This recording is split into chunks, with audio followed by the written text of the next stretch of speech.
When Sarah and I found the Victorian mansion converted into apartments, we thought we'd struck gold.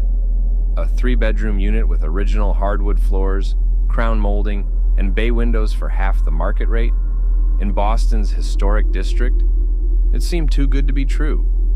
We were practically giddy signing the lease. The property manager, a thin woman with hollow cheeks who never quite met our eyes, mentioned that the previous owners had left suddenly. She said it in a way that made my skin crawl, but Sarah squeezed my hand and whispered about what a bargain we were getting. We were both 26, working entry-level jobs in the city, and this place was a miracle for our budget. The first red flag should have been the fact that the previous owners had left everything behind.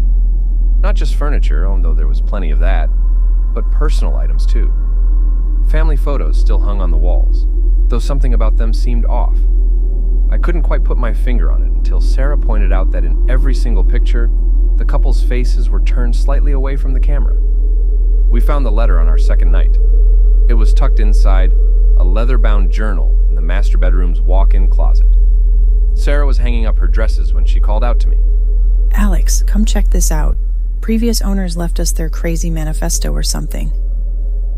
I walked in to find her cross-legged on the floor, already unfolding what looked like several pages of elegant but shaky handwriting.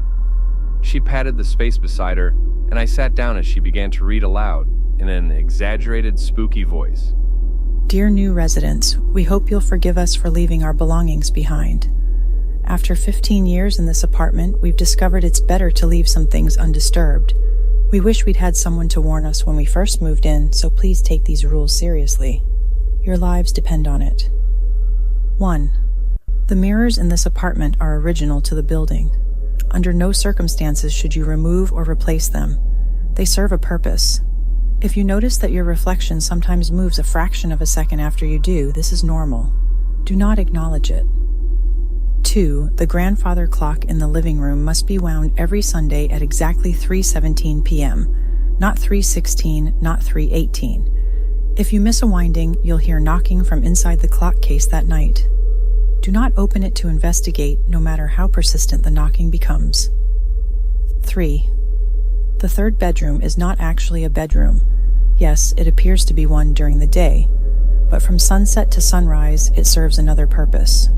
Keep the door locked at night. If you hear children laughing from behind it, do not open the door. They are not children. 4. The elderly couple in apartment 4B will invite you over for tea every Wednesday. Politely decline. If you see them in the hallway, do not engage in conversation beyond basic pleasantries. They've been dead since 1973, and they're still bitter about it. 5. The kitchen cabinets sometimes rearrange themselves at night. This is inconvenient but harmless. However, if you ever open a cabinet and find it leading to a long, dark corridor, close it immediately and leave the apartment for exactly 24 hours. 6. The bathtub in the master bathroom occasionally fills itself with what appears to be red water. Do not drain it, wait 13 hours, and it will disappear on its own. Whatever you do, don't taste it to verify if it's water. 7. If you hear classical music playing from the walls, pay attention to which piece it is. Beethoven's symphonies are fine.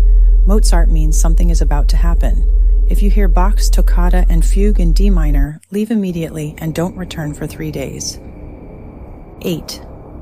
The bay window in the living room sometimes shows a different city at night. This is normal. Do not attempt to open the window when this happens, no matter who you see waving at you from the other side. 9. The cat that sometimes appears in the hallway is not a cat. Do not pet it, do not feed it, do not make eye contact with it. If it speaks to you, do not answer. Most importantly, never ever use the doorbell. We disabled it for a reason. If you hear it ring, do not answer the door, no matter who you think is on the other side. We lasted 15 years here by following these rules. The apartment can be a wonderful home if you respect its peculiarities. We're leaving because we broke rule number 10. We couldn't help ourselves when we heard our daughter's voice on the other side of the door. We should have remembered that our daughter died 30 years ago. Good luck, Robert and Marion Chen. Sarah finished reading and looked at me with raised eyebrows. Well, that was dramatic. Do you think they were horror writers or something? I chuckled, taking the letter from her. Maybe they were trying to shoot a viral video. Though I gotta say, that bit about the mirrors is creepy. Have you noticed anything weird with them? Don't start. Next thing you know, you'll be winding that ancient clock at exactly 3:17. Hey, better safe than sorry. I held up my hands in mock defense. I mean, what if the ghost children don't like us being late? We spent the rest of the evening making up increasingly ridiculous additions to the rules. Sarah particularly enjoyed coming up with new scenarios for the not cat in the hallway. Rule 13. If the cat starts doing your taxes, make sure to double-check its math. It's terrible with deductions. That first week, everything seemed normal. We arranged our furniture around the existing pieces, carefully packed away the family photos in boxes, though neither of us could bring ourselves to take them to the basement storage unit, and settled into domestic life. Sarah threw herself into redecorating, while I focused on my new job at the architectural firm downtown. It wasn't until Sunday afternoon that things began to change. I was working on my laptop when Sarah suddenly said, It's 3:16. "And?" I looked up from my screen. The clock, Alex. We should wind it. I smirked. What happened to "don't start"? She fidgeted with her sleeve. I know it's stupid, but I heard knocking from it last night, like from inside the case. You probably dreamed it, I said, but I was already getting up. Though I suppose it wouldn't hurt to wind it. Keep the ghost children happy and all that. We wound the clock at exactly 3:17 p.m. That night, we both pretended not to hear the sound of children laughing from behind the locked door of the third bedroom. On Wednesday, a lovely elderly couple knocked on our door with a tea invitation. Sarah started to accept before I pulled her back, making up an excuse about prior commitments. As we closed the door, I caught a glimpse of their faces in the hallway mirror. The reflection showed only empty space where they stood. Things escalated quickly after that. The kitchen cabinets began their nightly dance. The bathtub filled with something dark and thick that disappeared precisely 13 hours later.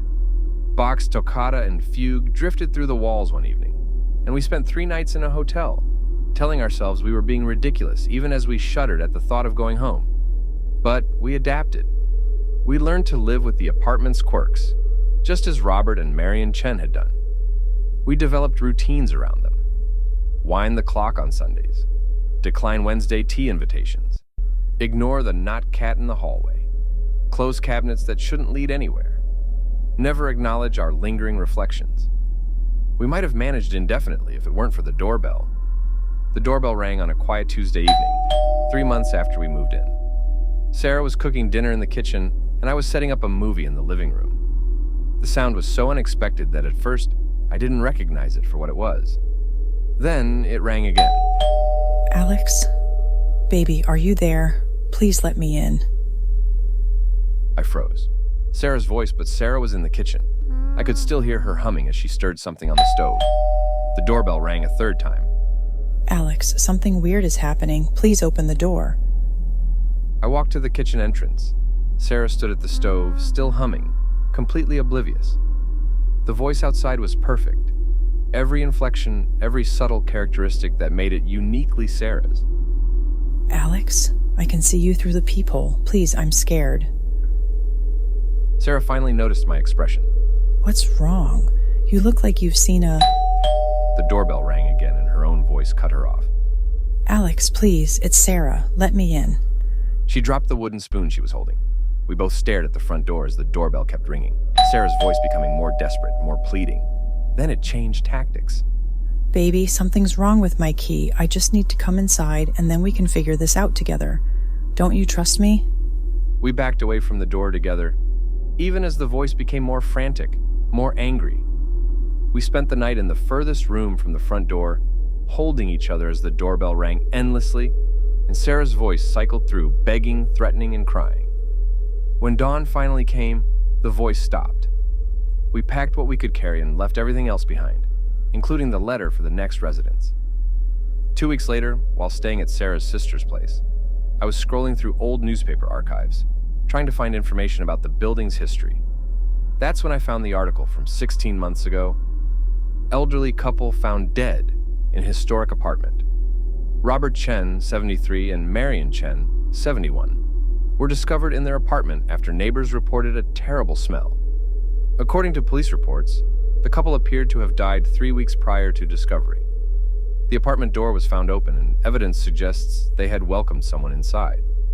Most disturbing were the multiple voicemails found on their answering machine, all from their daughter Jessica Chen, who had died in a car accident 10 years earlier. I'm so glad Sarah and I are still alive, and that's more than I can say for the Chens. We learned from their mistake. Never answer the doorbell, no matter whose voice you hear on the other side, especially if it's the voice of someone standing right next to you.